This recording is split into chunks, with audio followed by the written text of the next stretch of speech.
Hello friends, அனைவருக்கும் வணக்கம். இன்னைக்கு கஞ்சி கிச்சனில் என்ன ஸ்பெஷல்னா இன்றைக்கி மீன் குழம்பு ஃபஸ்ட்டு சுத்தம் பண்ணிடுவோம். சுத்தம் பண்ணுறதுக்கு என்னென்னு பார்த்தோம்னா மஞ்சள் தூள் உப்பு போட்டு கழுவிடணும். அப்போ தான் இந்த கவுச்சி வர இருக்காது.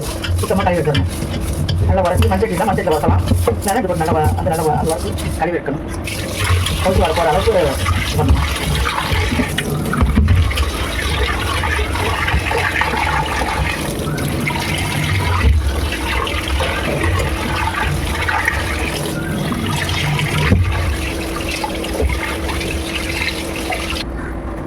இப்போ நான் அது கழுவிட்டேன். இதில் கொஞ்சம் நேரமாக வந்து அரிசி கழுவுற தண்ணி ஊற்றுறேன். ஏன்னா அந்த கவுச்சி வராது. அரிசி கழுவுற தண்ணியில் போட்டு நம்ம கழுவுனோம்னா காஃபி ஸ்மெல் வராது. சுத்தமாக கழுவி எடுத்துருக்கேன். சுத்தமாக கழுவி எடுத்துட்டு இது வந்து 2 கிலோ மீன். இதில் பாதி வந்து வறுக்க எடுத்துப்பேன். மீதி குழம்பு உங்களுக்கு எவ்வளோ தேவையானதோ நீங்கள் இது பண்ணிக்கலாம். இதில் இப்போ நான் வந்து வெறும் மிளகாத்தூள் மட்டும் போட்டு பிசைஞ்சு வச்சுருவேன். மிளகாத்தூள் உப்பு போட்டு பிசைஞ்சு வச்சோம்னா அதோட டேஸ்ட் குழம்புல எடுத்து போடும்போது நல்லா இருக்கும். முன்னாடியே கொஞ்சம் பிசைஞ்சு வச்சிடணும். கொஞ்சம் மசாலா போட்டு உப்பு போட்டு வச்சுருக்கேன். மசாலா போட்டால் தான் அதோட டேஸ்ட் இருக்கும். தக்காளி கட் பண்ணி வச்சுருக்கேன். சின்ன வெங்காயம் பூண்டு வச்சுக்கிறேன். இதில் வந்து சின்ன வெங்காயம் பூண்டு கொஞ்சம் நேரமாக அரைச்சி வச்சுக்கிறேன். பச்சை மிளகா தேவையான அளவு பச்சை மிளகா. இப்போ ஒரு மண்சட்டியில் நம்ம வந்து மீன் குழம்பு தான் ருசியாக இருக்கும். அதுக்காக ஒரு மஞ்சள் கடாய் வச்சுக்கிறேன். இப்போ இதில் வந்து கடலை ஊற்றிக்கிறேன். விளக்கெண்ணெய் ஊற்றினா இன்னும் நல்லாயிருக்கும் மீன் குழம்பு. இது தேவையான அளவு எண்ணெய். இது காஞ்சதையும் வெந்தயம் தேவையான அளவு வெந்தயம் போட்டுக்கொள்ள வேண்டும். வெந்தயம் போட்டுட்டேன். கொஞ்சம் ஜீரகம் எல்லாத்தையும் போட்டோம்னா டேஸ்ட்டாக இருக்கும்.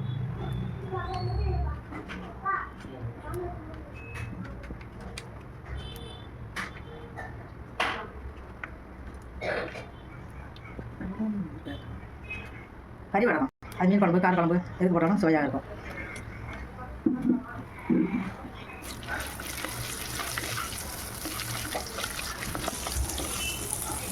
நல்லா செவந்து வந்துடும். அரைச்சி கட் பண்ணி வச்சுருக்கிற வெங்காயம் பூண்டு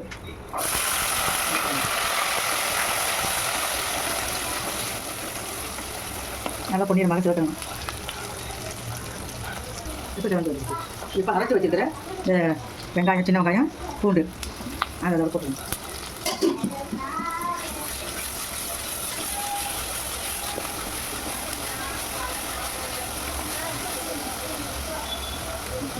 அரைச்சி வச்ச மஞ்சத்தூள் வீட்டில் அரைச்சி மஞ்சத்தூள்.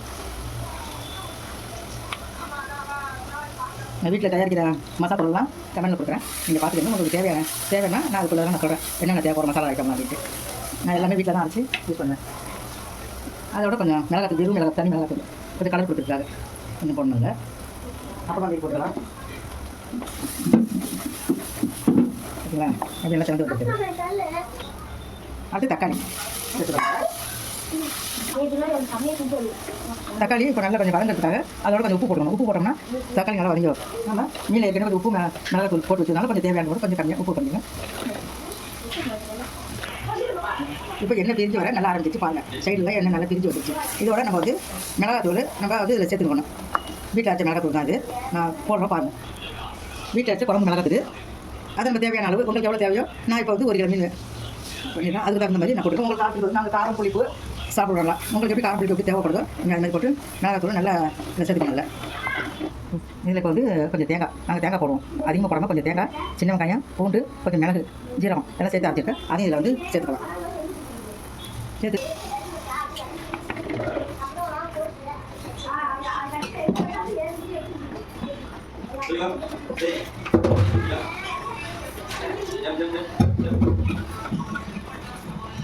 இப்போ என்ன மசாலாலாம் நல்லா பிரிஞ்சு வந்துச்சு. இப்போ நம்ம வந்து புளி ஒரு பாத்திரத்தில் கரைச்சி வச்சுருக்கோம். நான் ஒரு நெல்லிக்காய் சைஸ் அளவு புளி போட்டேன். உங்களுக்கு எவ்வளோ தேவையான அளவு கொஞ்சம் புளி போட்டுக்கலாங்க.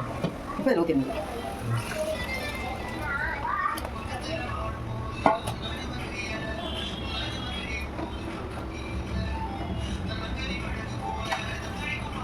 பச்சை மிளகாவை நம்ம எண்ணெயிலே போட்டு வதக்காமல் மேலே போடணும். அப்போ தான் அதோட டேஸ்ட் நல்லாயிருக்கும்.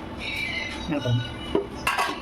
இப்போ நல்லா கொதி வரட்டும். இல்லை நம்மளுக்கு வந்து கத்திரிக்காய் போடலாம், முருங்கைக்காய் போடலாம். இப்போ நாங்கள் முருங்கைக்காய் போடுவோம். இது நல்லா கொதி வந்ததே முருங்கை போடுவோம். நாங்கள் கத்திரிக்காய் பிஞ்சு கத்திரிக்காவை முழுசு போடலாம். அது நல்லா டேஸ்ட் போடுவோம். நாங்கள் முருங்கைக்காய் கட் பண்ணி வச்சுருக்கோம். அது நல்லா கொதி வந்த பிறகு போடலாம். அது வரைக்கும் கொதிக்கட்டும். காய் கட் பண்ணிவிட்டோம்.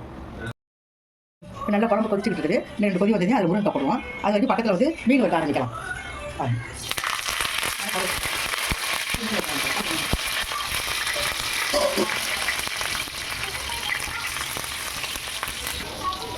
இப்போ முருங்காய் போடணும். முருங்காய் எப்பயுமே குழம்பு கொதிக்கிறப்ப போட்டால் தான் அதோட பச்சை அப்படி இருப்பாங்க. இங்கே உங்களுக்கு என்ன தேவையான மாங்காய் போடலாம், கத்திரிக்காய் போடலாம், அவங்க விருப்பப்படி போடலாம். பாருங்கள்.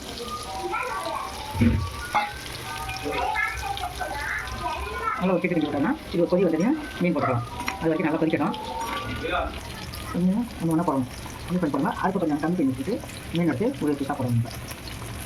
எப்படி மசாலா உப்பு போட்டு இருக்கிறதுனால சுவை அதிகமாக இருக்கும். நல்லா நீங்கள் பார்த்துட்டு எனக்கு கமெண்ட் கொடுத்தீங்கன்னா அடிக்கடி நல்ல நல்ல இதெல்லாம் நான் போடுவேன். நான் வீட்டு மிளகாத்தூளும் நான் அரைப்பேன். உங்களுக்கு தேவையான கமெண்ட் பாக்ஸில் கொடுங்க. நல்லா ஆதரவு கொடுங்க. ஒவ்வொரு போட்டுருணும். கொஞ்சம் சிம்மில் வச்சுக்கணும். கொஞ்சம் நல்லா கட்டி விட்டுருங்க. இதுவாக மீன் உடையாத அளவுக்கு அதை கட்டி விட்டுருங்க. இதுவாக கட்டி விட்டுருக்கேன். கொஞ்சம் சிம்மில் வச்சுக்கணும். நல்ல மீன் நல்லா கொதிச்சு வந்தாலும் அதோட டேஸ்ட் நல்லா பழமாக இருக்கும். இப்போ என்ன பார்த்தீங்கன்னா கருவேப்பிலை வந்து நம்ம தாளிக்கிறதுல போடுறதோட மேலே உரி போடணும். எந்த குழம்புக்குமே சரி மேலே உரி போட்டிங்கன்னா அதோட டேஸ்ட்டு கூடுதலாக இருக்கும். மேலே போட்டு பாருங்க, டேஸ்ட் நல்லாயிருக்கும். இப்போ சிம்மில் வச்சு கொஞ்சம் மூடி வச்சுருவோம். இப்போ நல்லா எண்ணெய் பிரிஞ்சு நல்லா இருந்துச்சு. மேலே வந்து கொத்தமல்லி போட்டுக்கலாம். ஸ்டவ் ஆஃப் பண்ணிடுச்சு. அப்புறம் இப்போ சாப்பாடு எப்படின்னா நம்ம வந்து மற்ற நாளில் கொஞ்சம் வேறையாக இருக்கும். மீன் குழம்பு வந்து செய்யறப்போ கொஞ்சம் குறைவா லைட்டாக இருக்கணும். இந்த பக்கத்தில் பார்த்து மீன் வச்சுக்கிறேன். இப்போ குழம்பு ஊற்றி உடையான மீன் இது வந்துடுங்க. உடையாத முருங்கைக்காய் குறையாமல் நம்ம ஆஃப் பண்ணிட்டோம்னாலே குழம்பு நல்லா டேஸ்ட்டாக இருக்கும். குறையாமல் இருக்கணும். மிகவும் சுவையாக இருக்கும்.